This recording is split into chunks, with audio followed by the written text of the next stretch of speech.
A blood-stained phone lying in the mud. A quiet park where no one should have been at that hour. And a suspect police briefly held in their hands only to let slip away.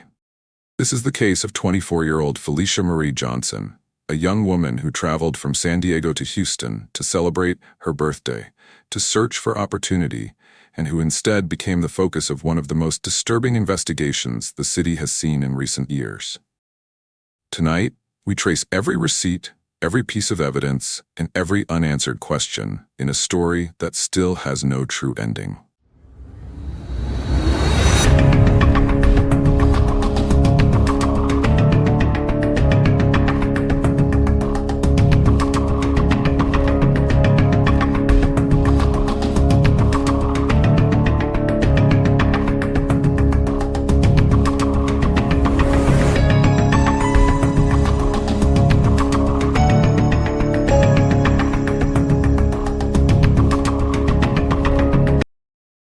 Tyeasha was born and raised in California.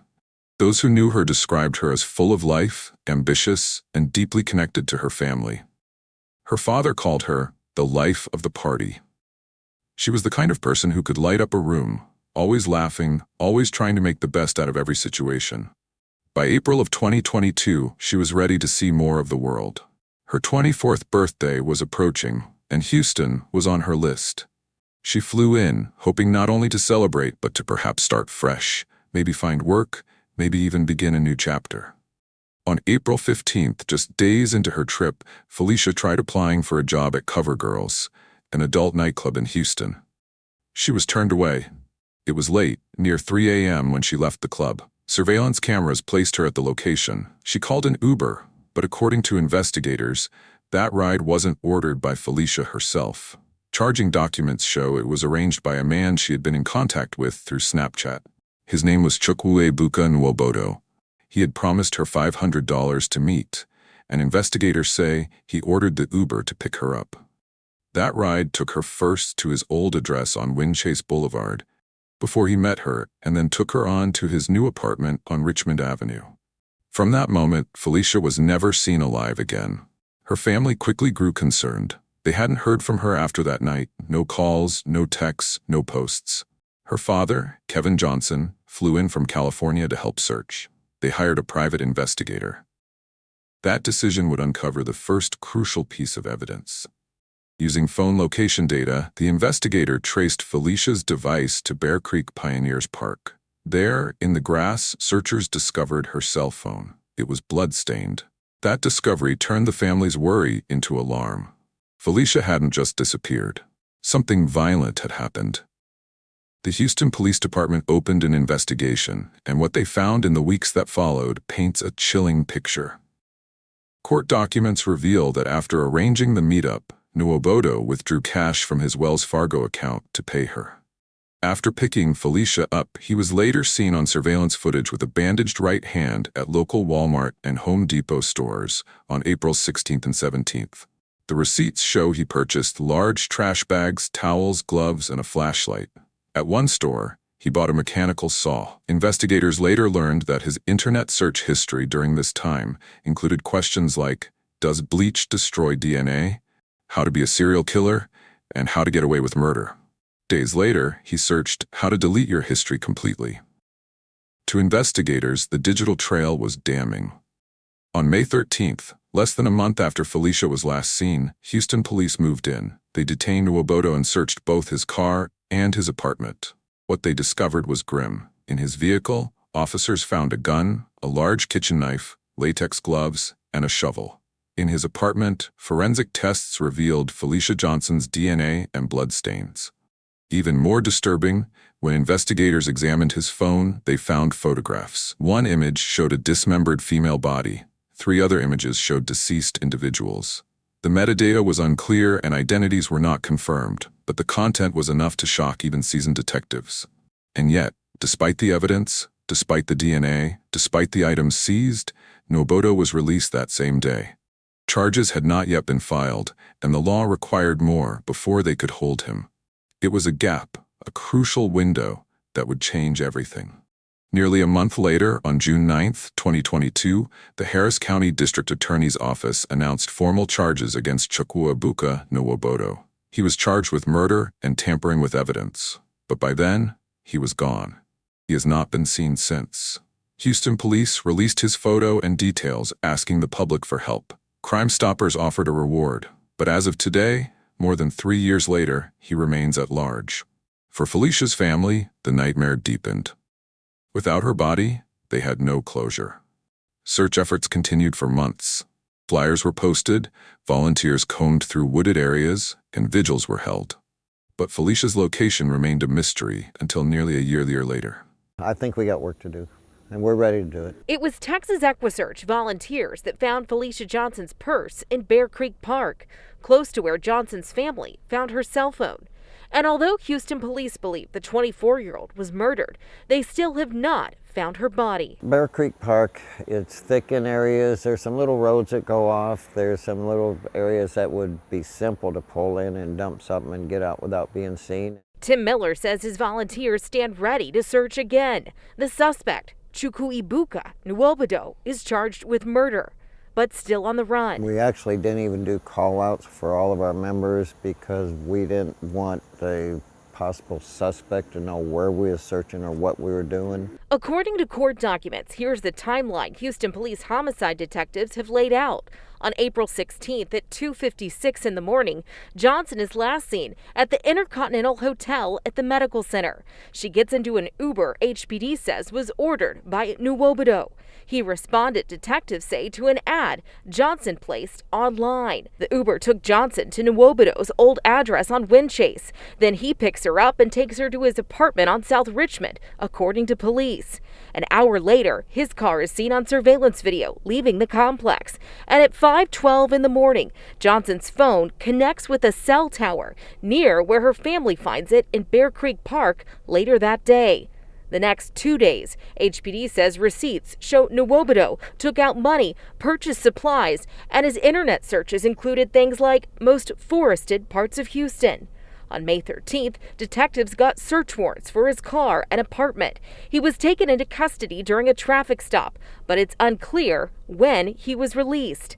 In the apartment, investigators found very strong support of Johnson's DNA, and in his car, a gun, knife, and shovel. My fear is now that,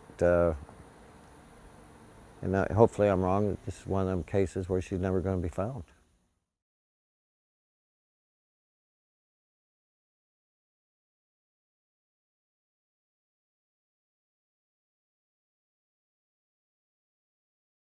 On February 7, 2023, a TxDOT worker clearing brush in the Sam Houston National Forest near Flamingo Lakes and Highway 149 stumbled across human remains. Investigators from Montgomery County Sheriff's Office arrived on scene. They found skeletal remains along with evidence at the site, including a trash bag. Samples were collected and sent for forensic analysis. On February 27th, authorities confirmed through dental records that the remains belonged to Felicia Marie Johnson. The announcement devastated her family. After months of searching, after endless appeals for help, the truth had surfaced in the worst way. Felicia had been found, but her killer had not. This case leaves haunting questions. Why was the suspect already tied to Felicia by Uber records, digital messages, surveillance footage, purchases, and even her blood in his apartment, released in May of 2022? How did he slip away so easily once charges were filed weeks later? Could Felicia's life have been saved if earlier intervention had taken place? These are questions the community still asks. Activists, including community leaders in Houston, have called the case a crime against women and humanity.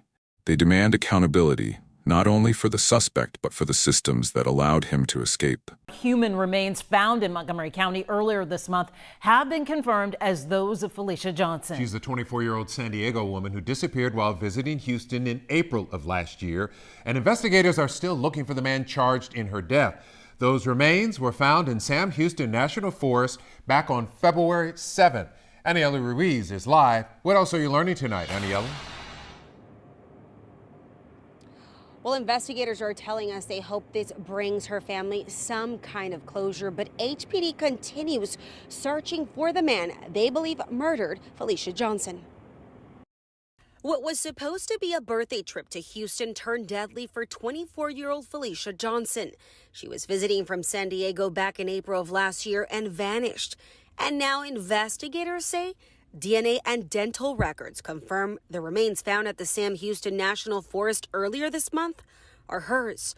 We spoke to Tyeasha Johnson's dad when the remains were found, and even then, he knew those remains were his daughter.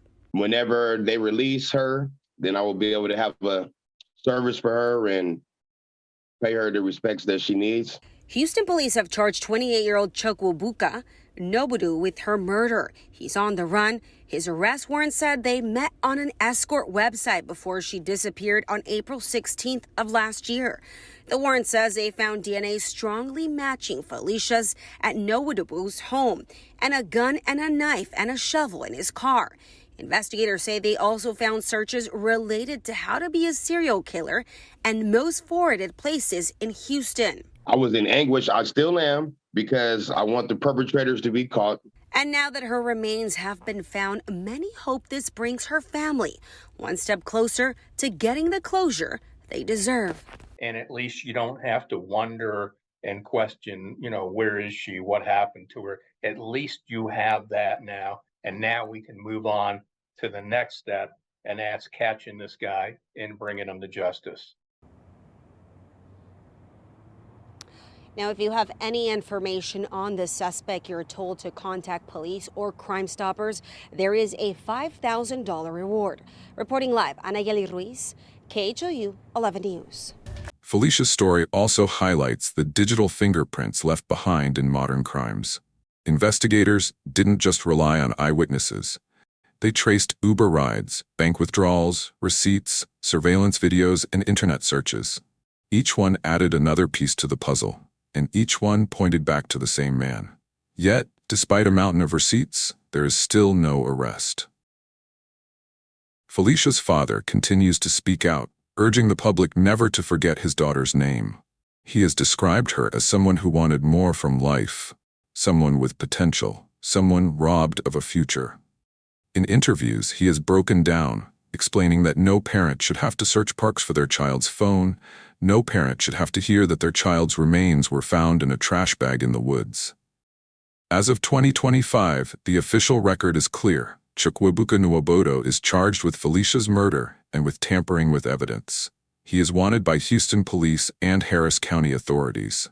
He is believed to have fled, and the search for him continues.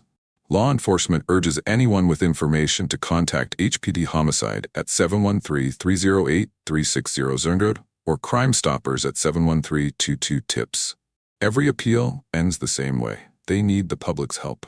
Tyeasha's case is not just a personal tragedy.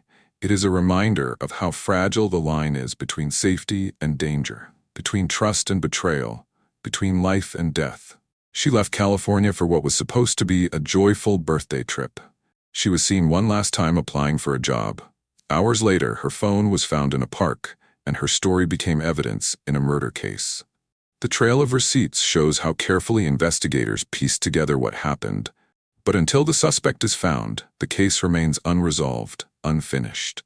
And so we end where we began, with a blood-stained phone in a park, and with a father still searching for justice for his daughter. Tyeasha Marie Johnson was 24 years old. Her life was cut short, her story interrupted. Tonight, we remember her not only as a victim, but as a young woman whose memory deserves truth and accountability. Justice delayed should not mean justice denied. Tyeasha's story is not over until the man accused of taking her life is found, and we will not rest until he is.